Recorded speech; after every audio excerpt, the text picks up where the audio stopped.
Hey friends, welcome back to Homestead on a Prayer. So something that I am admittedly not an expert in, but I'm really interested in and I've been doing a lot of reading about is permaculture. Now permaculture is just really fascinating to me. It's basically the study of how everything on earth and everything in nature is connected and just how those things just all work in relationship together just to make the earth work the way that it does. So if you look in nature, if you look at a forest, plants grow abundantly in a forest. There is just the perfect relationship between all the different plant life and all the animal life, and none of that is managed by humans. It just grows. Plants and animals, for the most part, grow together in a balanced way, and they just do that on their own. Nobody manages that. So the idea of bringing permaculture into the home garden, into our yards, is that we want to basically create similar relationships between plants and animals too in our own yards. It takes a lot of the work and the burden off of the gardener to plant things in a way that they're supporting each other, working together the way that they're meant to, rather than us constantly fighting against nature. So one small way that I'm trying to put these permaculture principles to work in my own garden, in my own yard, is by designing some fruit tree guilds. I have here a small apple tree. I just planted this apple tree last year, and so you can see that I have gone ahead and prepped the base of this apple tree. I dug out all the weeds and I laid down a nice thick layer of nice, fresh, rich compost. And this is basically going to be the canvas where we're going to create our apple tree guild. So the idea behind a fruit tree guild is that you have at the center your fruit tree, in this case an apple tree. And you want to plant around the base of the tree a variety of plants that are going to support that tree and support each other as they grow to minimize the amount of human intervention that's needed. So for a classic fruit tree guild, there's a few different categories of plants that you want to include at the base of your fruit tree. One is an attractor plant. Basically, the purpose of that plant is to attract beneficial insects. And I'm saying plant singular. I'm going to have multiple specimens of each variety that I plant around this tree. But the purpose of the attractor plant is to attract beneficial insects. Now that obviously includes pollinators. We want to make sure when our tree blooms that there are insects, bees and other insects here to pollinate this tree. So we want to plant plants that are going to have attractive flowers that are going to attract pollinating insects. But beneficial insects also includes other insects which prey on pest insects or less beneficial insects. We want to attract those sort of insects to our fruit tree guild as well, because that's going to minimize pest pressure on our apple tree. So that's one category of plant that we want to include. So another category of plant that we want to include is a repellent plant. As much as we want to attract the beneficial insects to this apple tree, we want to make sure that we are, as much as possible, repelling insects that are going to cause harm to the tree. And that doesn't just include insects. That can include other things like voles that might be likely to nibble on the roots of the tree. They can include animals that might be likely to nibble on the bark of this tree. Now I am planning, once this is completely planted, I'm going to put a fence around the very edge of the guild, and that will keep away larger pests like deer and rabbits, things like that. But as much as possible, we want nature to do this work for us. So we're going to include some plants that have repellent categories as well. Another category of plant that we want to include is called an accumulator. The idea with these plants is that for the most part they have really long tap roots that are going to dig deep down into the soil. They're going to loosen up the soil, which makes it easier for other plant roots to penetrate farther into the soil. The other thing that those type of plants do is they reach down deep into the soil where many other plants can't reach, and they pull up nutrients. A lot of plants won't be able to access those nutrients, but these plants pull them up and they basically store them in their leaves. And then in the fall, when these plants drop their leaves, it becomes basically a mulch around the base of the tree. At that point, the leaves are going to decompose into the soil, and all of those nutrients become available in the top layer of soil where all the other plants have access to them. So it basically works like a natural fertilizer in your garden. Now, kind of similarly, I know I just kind of segued into mulching plants there by talking about plants dropping their leaves and creating a mulch. But there is another category of plants called mulchers. We want to include those as well. Now that does include, there's a little bit of overlap there. That does include plants with large leaves that drop their leaves at the end of the season. They decompose and help enrich the soil here. But that also includes lower growing ground cover plants. Basically, the idea of those is to, for one, build the soil, as we mentioned. We also want to suppress weed growth. So by planting low growing plants that are going to spread and cover the ground, that's going to minimize the amount of competition plants that are going to be growing in this area. Now you can see I have my tree planted here. This area is surrounded by, I'm going to use the term grass a little generously here because this isn't really a very nice lawn. A lot of this is actually moss. But there is grass here, and we want to make sure that this grass is not going to encroach onto the space that we're designating for our apple tree and the surrounding guild. So by planting a lot of mulching plants like that, we are definitely minimizing weed competition. And also kind of connected to the accumulator plant is a nitrogen fixer. Now, a lot of people, when you hear nitrogen fixers, you tend to think of plants in the legume family. Peas and beans especially are very famous for fixing nitrogen. Basically, these plants have a special relationship with certain bacteria that live on their roots and allows them to pull nitrogen out of the air.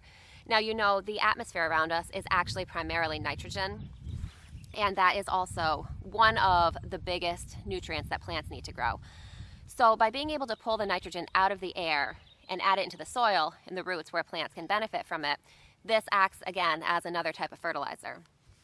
So we want to make sure that we include some of each of those plants in this fruit tree guild because that is definitely going to cut down on the amount of pest pressure that we're going to face. It's going to cut down on fruit loss due to lack of pollination. It's going to cut down on weeds that I have to deal with, and it's going to cut down on fertilizers that I have to add. So once this guild is basically up and running in full force, and once all these plants are working together symbiotically, the hope is that human intervention in this case will probably be pretty minimal. Now, I will still have to maintain this apple tree. I'll still keep an eye on it, and in case I need to add additional fertilizer as well, I may need to do that. But the idea is that by planting all of these plants from each of these categories, I'm going to cut down on the amount of work I need to do. So that is all the theory behind what I'm planning to do. So now I want to show you the plants that I've chosen for each of these categories. Now, I do just want to say up front, these plants, many of them, don't look very impressive right now. This video is not going to make for a really impressive before and after shot because it's going to take a lot of these plants time to develop. Some of them, you'll see what I'm talking about when I show you. Some of them are very small seedlings.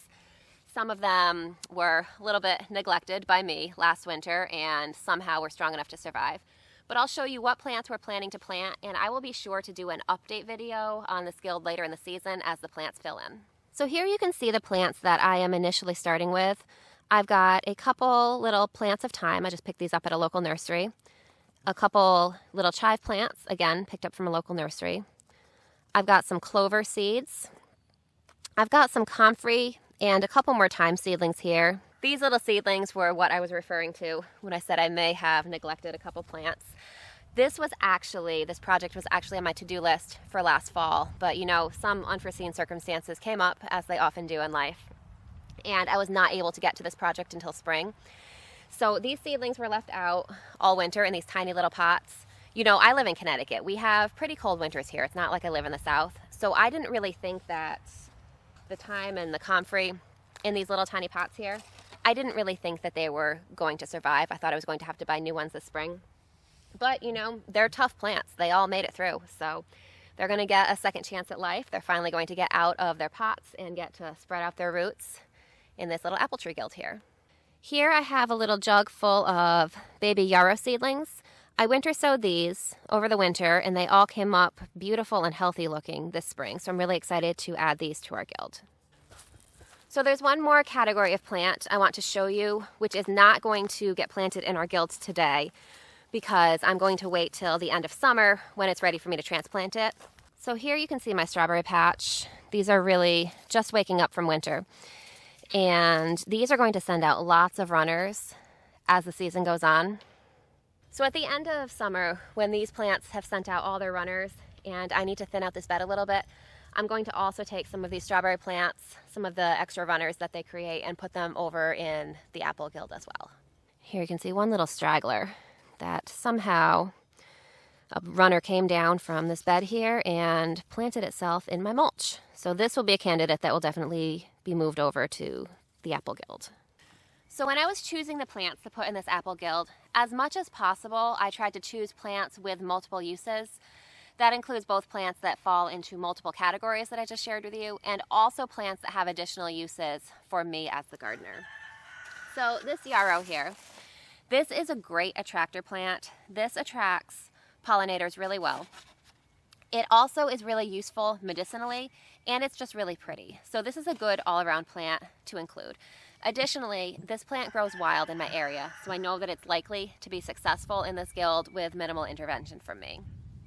Now, I have a couple different kinds of thyme here. This is silver thyme, which is more of a mounding plant than a spreading plant. And then I have this, which you can't really see very well. This one is one of those tough plants that survived my neglect over winter. This is more of a spreading thyme. So these two thyme plants, I have two of each variety, are both going to be repellent plants. They have a very strong scent, which can repel a lot of pests, because a lot of pests find their chosen host plant based on scent. So if you can plant other plants around them that have a stronger scent to overpower that scent, a lot of times those pests will be confused and not be able to find the plant that they're looking for. So that's the idea with these. So I have the silver thyme and the more traditional thyme. Now, the more traditional thyme has an additional purpose. Because it creeps and spreads, it also is going to work as a ground cover, and it's going to contribute to that mulching effect that I was talking about. Now, we have chives. Chives will fall into multiple categories as well. This is another repellent plant. You know, that strong oniony scent does tend to repel many pests, both insects and pests like voles and creatures like that. Chives also have beautiful purple flowers in the spring that attract a lot of pollinators. So this works really well in multiple categories as well. And the thyme, of course, and the chives are both edible, and they're just really delicious to cook with. So I like to have those around just for my own benefit as well. Now we have comfrey here. Comfrey, if you study permaculture, it will not be very long at all before you start learning about the benefits of comfrey. This plant is basically a permaculture all-star. It fulfills so many different purposes. So comfrey turns into a really large plant, and it gets these beautiful purple flowers that when it blooms, the bees in my yard are all over them. So it really is really good at attracting pollinators and beneficial insects. It also has really long taproots. It can go really deep into the soil. It pulls up a lot of nutrients, which, as we said, that loosens the soil, aerates the soil. When it drops its leaves at the end of the season, it also makes a really good mulch. It accumulates a lot of nutrients and can really help feed plants around it. So comfrey is a great choice for a permaculture guild. Additionally, because it grows so large, and once it really gets established, it grows really fast. What a lot of people will do is basically cut down their comfrey plants a couple times a year, spread the leaves out as a mulch. The plant, is barely phased. It'll just regrow. You can do that a couple times a year. It works really well as mulch, and all of that mulch, as it breaks down, will feed the apple tree and all the other plants in the guild. Comfrey, additionally, is also a really useful plant medicinally. It's really useful for helping to heal injuries. Now, you'll hear mixed opinions on whether or not to use it on broken skin. I'm not going to get into that, so do your own research on that. Do what you feel comfortable with. But it is definitely true that comfrey has a lot of healing properties, so it's definitely something to look into. Next, I have this packet of white clover seeds. White clover grows wild in my area, so really I could have gone around my yard and found plants, but I wanted to just be able to scatter seeds around this guild. These are going to germinate really fast. This will take off and do really well.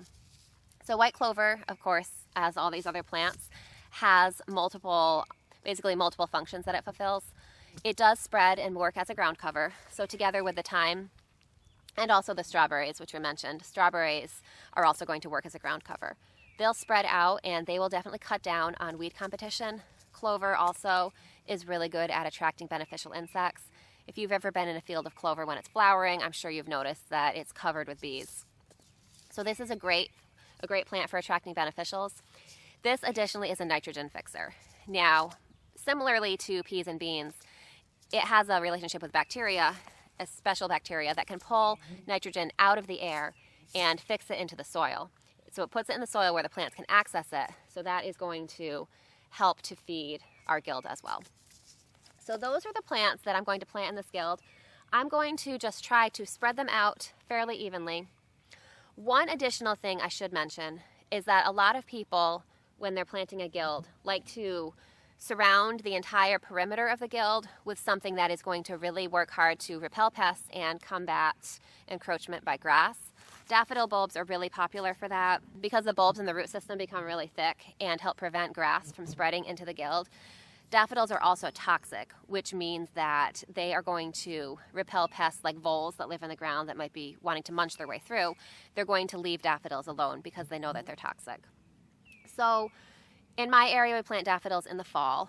So I'm going to think about if I want to surround this with daffodils.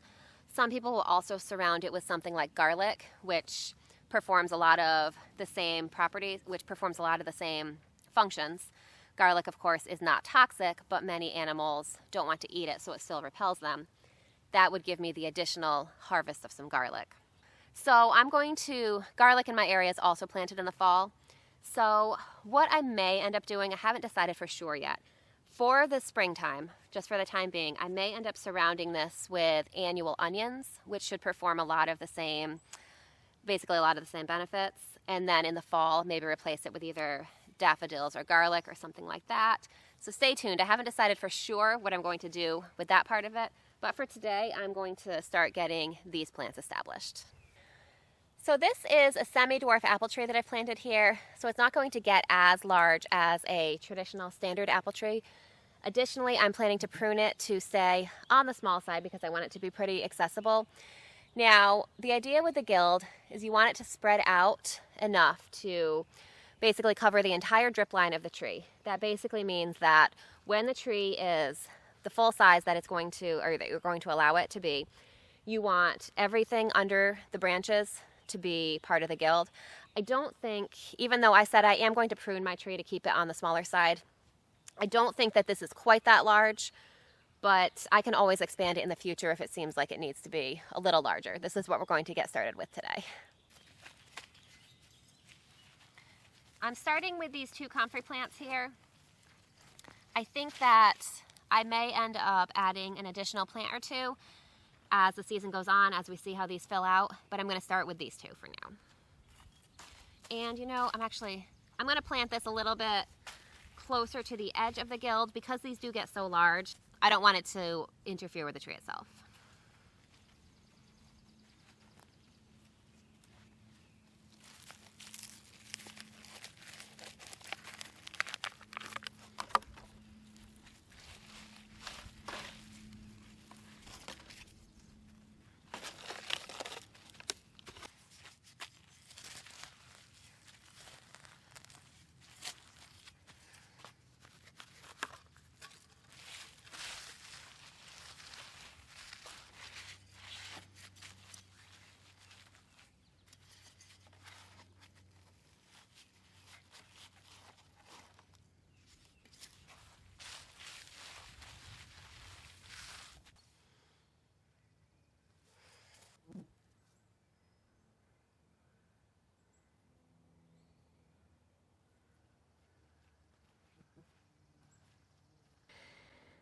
So our guild is all planted.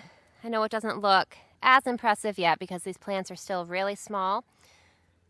And of course there are still the plants that I'm going to have to add this fall as well. But for now, I'm really happy with how it's turned out. I'm going to give this a good watering in just to make sure that everything has a chance to get established. And I'm going to make a decision pretty soon about what I'm going to put around the edge of it. So I will definitely keep you updated about that. So thank you so much for hanging out with me today. I'm really excited to get this project done. I'm hoping that within the next couple years, these apple trees will start yielding apples for us. And I'm really excited to basically observe this guild as it grows and to learn more about permaculture and how these plants, just how they relate to each other and benefit each other. So thank you so much for hanging out with me today. I hope you're having a great day, and I can't wait to see you soon. I'll see you next time.